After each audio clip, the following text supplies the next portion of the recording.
जंगल में एक कबूतर माँ अपने बच्चों के साथ रहा करती थी। कबूतर माँ अनाज लाने के लिए जाती है। बच्चों, मैं खाना लाने के लिए जा रही हूँ, तुम्हें अपना ध्यान रखना है। एक चील इस जंगल में घूम रहा है। माँ, हम अपना ध्यान रखेंगे और हम दरवाज़ा नहीं खोलेंगे। चील हमारा कुछ नहीं कर सकता। कबूतर माँ चली जाती है। बच्चों, दरवाजा खोलो, मैं हूँ तुम्हारी माँ। मैं तुम्हारे लिए खाना लेकर आई हूँ। जल्दी खोलो बच्चों, मैं तुम्हारा इंतजार कर रही हूँ। खाना मेरे हाथ से गिर रहा है, जल्दी खोलो। तुम हमारी माँ नहीं हो। हमारी माँ की आवाज़ ऐसी नहीं है। हमारी माँ की आवाज़ तो बहुत मीठी और बहुत बहुत प्यारी है। हमारी माँ हमारे लिए खाना लाने के लिए गई है और वो इतनी जल्दी नहीं आ सकती। तुम हमारी माँ नहीं हो, यहाँ से चले जाओ।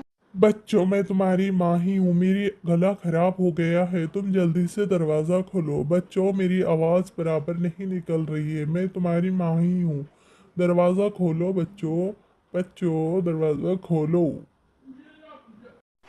नहीं नहीं, तुम यहाँ से चले जाओ। तुम हमारी माँ नहीं हो। हमारी माँ को गए हुए अभी वक्त ज़्यादा नहीं हुआ है। हमारी माँ इतनी जल्दी नहीं आती। तुम हमारी माँ नहीं हो, यहाँ से चले जाओ।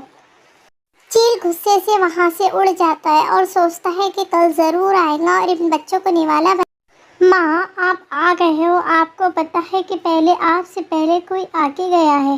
जो मेरी आवाज़ सुनकर ही दरवाज़ा खोलना। कोई दूसरा आया तो दरवाज़ा नहीं खोलना। अगर चील रहा तो तुम्हें खा लेगा।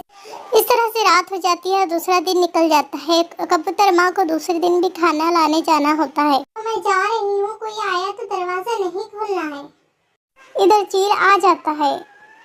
बच्चों, दरवाज़ा खोलो, मैं हूँ तुम्हारी माँ और तुम्हारे लिए खाना लेके आई हूँ। तुम्हें बहुत भूख लगी है ना बच्चों, दरवाज़ा खोलो। क्या तुम हमारी माँ हो? तुम्हारी आवाज़ तो हमारी माँ की तरह ही मीठी मीठी है। क्या तुम सच में हमारी माँ हो? हाँ, मैं तुम्हारी माँ ही हूँ। बच्चों, दरवाज़ा खोल दो। ठीक है, अंदर आ जाओ माँ। चील अंदर आ जाता है और बच्चों को कहता है कि देखो, मैं तुम्हारी माँ नहीं हूँ। मैंने तुम्हें बेवकूफ़ बना दिया है। चलो, अब मैं तुम्हें अपने साथ ले जाऊँगा और बहुत मज़े से तुम्हें खाऊंगा। ये कहकर चील उन्हें थैली में बंद करता है और वहाँ से चला जाता है। चलते चलते चील सोचता है कि ये तो बहुत वजन है और कितने भारी है। अब मैं इन्हें बहुत मज़े से अपने घर पे जाके खाऊंगा। फिर कबूतर माँ अपने घर में आती है तो देखती है कि बच्चे एक भी घर में नहीं हैं। क्या मेरे बच्चों को चील उठा कर लेके गया है? मैं चील को नहीं छोड़ूंगी और उसे अच्छी तरह से सबक सिखाऊंगी। कबूतर माँ चील को बच्चों को ढूंढने के लिए निकल जाती है। चलते चलते उसे एक घर नजर आता है। वो देख के वहाँ पर रुक जाती है। कहीं ये घर चील का तो नहीं है? मुझे अंदर जाके देखना होगा।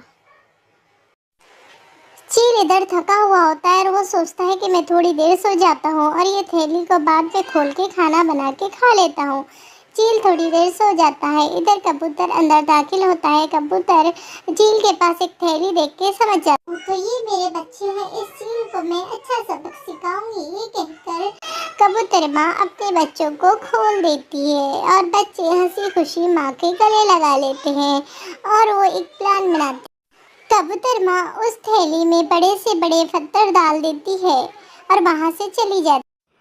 चील थैली उठाता है और सोचता है कि ये कितनी वजनी है। इस कबूतर माँ के बच्चे कितने मोटे और ताज़े ताज़े हैं। चलो, अब मैं आग जला के इसे खाता हूँ।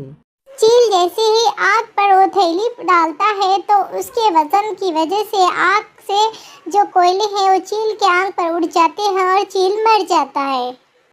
इधर कबूतर माँ और कबूतर माँ के बच्चे हंसी खुशी रहते हैं और अपनी जिंदगी उसी खेत में और उसी जंगल में बसर करते हैं।